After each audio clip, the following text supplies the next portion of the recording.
নমস্কার, খবর পড়ছি কলকাতা নিউজ ইউটিউব চ্যানেল থেকে। প্রথমেই হেডলাইন্স। ভোট মিটতেই এই দিন খুলবে রাজ্যের স্কুলগুলি।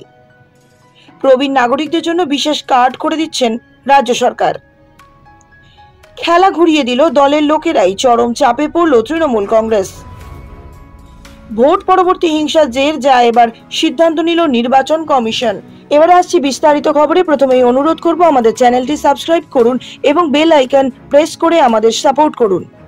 প্রথম খবর, এপ্রিল মাসে তীব্র দাবদাহের জেরে নাজেহাল অবস্থা হয়েছিল দক্ষিণবঙ্গবাসীর। বৈশাখের দহন থেকে বাঁচতে তড়িঘড়ি গরমের ছুটি ঘোষণা করা হয়েছিল স্কুলগুলিতে। গত 22 এপ্রিল রাজ্যের শিক্ষা প্রতিষ্ঠানগুলিতে আগাম গরমের ছুটি ঘোষণা করে রাজ্য সরকার। তীব্র গরমের হাত থেকে ছাত্রছাত্রীদের রক্ষা করতেই এই সিদ্ধান্ত ছিল।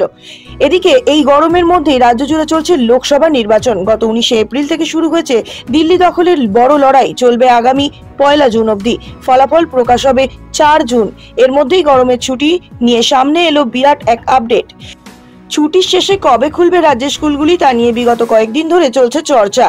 স্কুল শিক্ষা দপ্তরের তরফ থেকে প্রথমে জানানো হয়েছিল চলতি বছর 6ই মে রাজ্য সরকার এবং বেসরকারি স্কুলগুলিতে গরমের ছুটি পড়বে এবং তা চলবে 2রা জুন অবধি। তবে এপ্রিলের মারাত্মক দাবদাহের জেরে গরমের ছুটি এগিয়ে আনা হয়। এই মে মাসের শুরু থেকেই বৃষ্টির জেরে দক্ষিণবঙ্গের তাপমাত্রা তবে অনেকখানি কমে গেছে, তাই এবার গরমের ছুটি শেষ করার দিকে মন দিয়েছেন স্কুল শিক্ষা দপ্তর। এদিকে ইতিমধ্যেই গরমের ছুটি বাতিল করে শিক্ষা প্রতিষ্ঠান খোলার দাবি উঠতে শুরু হয়েছে। সম্প্রতি বঙ্গীয় প্রাথমিক শিক্ষক সমিতি এবং পশ্চিমবঙ্গের প্রধান শিক্ষক সমিতির তরফ থেকে বিদ্যালয় খুলে দেওয়ার দাবি জানানো হয়েছে। শিক্ষক সংগঠনের তরফ থেকে বলা হয়েছে, এক দফায় এত দীর্ঘ ছুটি না দিয়ে এবার বিদ্যালয়গুলি খুলে দেওয়ার ব্যবস্থা করা হোক। কয়েকদিন পর যদি অত্যধিক গরম পড়ে তখন না হয় আবার ছুটি দেওয়া যাবে। অপরদিকে আরো একটি গুরুত্বপূর্ণ খবর হলো, প্রবীণ নাগরিকদের চিহ্নিত করার জন্য সরকারের তরফে সিনিয়র সিটিজেন কার্ড নিয়ে এসেছে। সরকারের তরফে এই কার্ডের উদ্যোগ অনেক আগেই নেওয়া হয়েছিল। ইতিমধ্যেই সিনিয়র সিটিজেন কার্ড একাধিক রাজ্যের নাগরিকদের দেওয়াও হয়েছে। এবার বাংলার প্রবীণ নাগরিকেরা এই সুবিধা ভোগ করবেন। এই কার্ড দেওয়ার উদ্যোগ এখনো সরকারিভাবে নেওয়া হয়নি। প্রবীণ নাগরিকদের সহায়তার জন্য কলকাতা পুলিশের পক্ষ থেকে প্রণাম নামে একটি বিশেষ উদ্যোগ চালানো হয়। এই উদ্যোগে যে প্রবীণ নাগরিকেরা অংশগ্রহণ করেন তাদের এই ধরনের কার্ড দেওয়া হয়। একজন ব্যক্তি যখন 60 বছর বয়সে পদার্পণ করেন তখন তিনি প্রবীণ নাগরিক বা সিনিয়র সিটিজেন হয়ে যান। 60 বছর বয়স হলে যেমন একদিকে কাজ থেকে অবসর গ্রহণ করতে হয়, তেমনি শারীরিকভাবে অনেকটাই দুর্বল হয়ে পড়েন তারা। আর্থিকভাবে প্রবীণ নাগরিকদের সহায়তা দেওয়ার জন্য একাধিক প্রকল্পও রয়েছে সরকারের। বিভিন্ন বিডিওদের উদ্যোগে সিনিয়র সিটিজেনের কার্ড বিতরণ করা হচ্ছে প্রবীণ নাগরিকদের জন্য।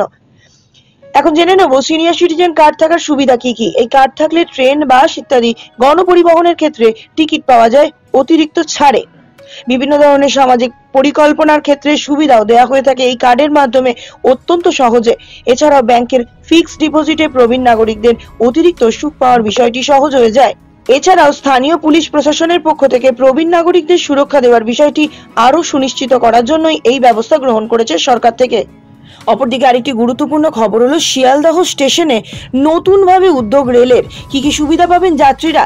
রেল সূত্রে জানা গিয়েছে, ব্রেইল নেভিগেশন মানচিত্র শিয়ালদহ, কলকাতা এবং হাওড়া স্টেশনের ক্ষেত্রে প্রথম প্রবেশ স্থাপন করানো হচ্ছে, যার দৈর্ঘ্য প্রস্থ যথাক্রমে 4 ফুট এবং 2 ফুট।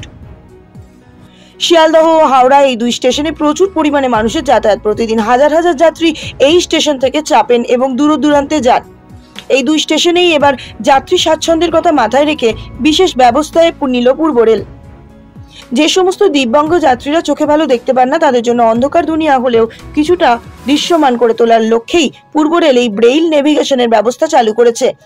এটি চালু করা হলে কারোর সাহায্য না পেলেও চলবে ওই সমস্ত ব্যক্তিদের যাদের দৃষ্টি কম, তারা ব্রেইল নেভিগেশনের সাহায্যে নিজেরাই টিকিট কাউন্টারে স্টেশনের ব্যবস্থা আছে তা সুবিধা নিতে পারবেন। কলকাতা রেল স্টেশন এবং শিয়ালদহ রেল স্টেশনে চালু করা হচ্ছে এই ব্রেইল ব্যবস্থা। পূর্ব রেল তাদের পরিষেবাগুলিকে আরো সহজসাধ্য করার জন্য ক্রমাগত চেষ্টা করে চলেছে, আর এটা হবে তার মধ্যে অত্যন্ত গুরুত্বপূর্ণ একটা পদক্ষেপ। রেল সূত্রে জানা গিয়েছে, এই মানচিত্রগুলিতে থাকবে টিকিট কাউন্টার, কনফোর্স এলাকা, জলের ম্যাপ, টয়লেট, ওয়েটিং রুম, প্ল্যাটফর্মের দিক নির্দেশ দেওয়া থাকবে, প্রবেশ এবং প্রস্থান পথ, এক্সেলেটর, লিফটের ব্যবস্থা, বিভিন্ন প্রয়োজনীয় পরিষেবা এবং সুযোগ সুবিধা ব্যবহার করার জন্য নির্দেশিকাও দেওয়া থাকবে সেখানে। পূর্ব রেলের মুখ্য জনসংযোগ আধিকারিক কৌশিক মিত্র এই প্রসঙ্গে বলেন, রেল স্টেশনগুলিতে সমস্ত ধরনের সুযোগ সুবিধা যাতে সবার কাছে সহজলভ্য হয় তা নিশ্চিত করার জন্য আমরা প্রতিজ্ঞাবদ্ধ। তাই এই ব্রেইল নেভিগেশনের মানচিত্র স্থাপন। পরবর্তী গুরুত্বপূর্ণ খবর হলো, দেখতে দেখতে শেষ লগ্নে এসে হাজির 24-এর লোকসভা নির্বাচন। ইতিমধ্যেই সম্পন্ন হয়েছে 5 দফার ভোট, এবার পালা শেষ 2 দফার। এই শেষ 2 দফায় রাজ্যের বেশ কয়েকটি গুরুত্বপূর্ণ আসনে ভোট হতে চলেছে। এর মধ্যে অন্যতম হলো বসিরহাট। তৃণমূল এবং বিজেপি দুই দলই এই আসনে জেতার জন্য মরিয়া। সন্দেশখালী আন্দোলনের পর গোটা রাজ্যের নজর রয়েছে একই কেন্দ্রের দিকে।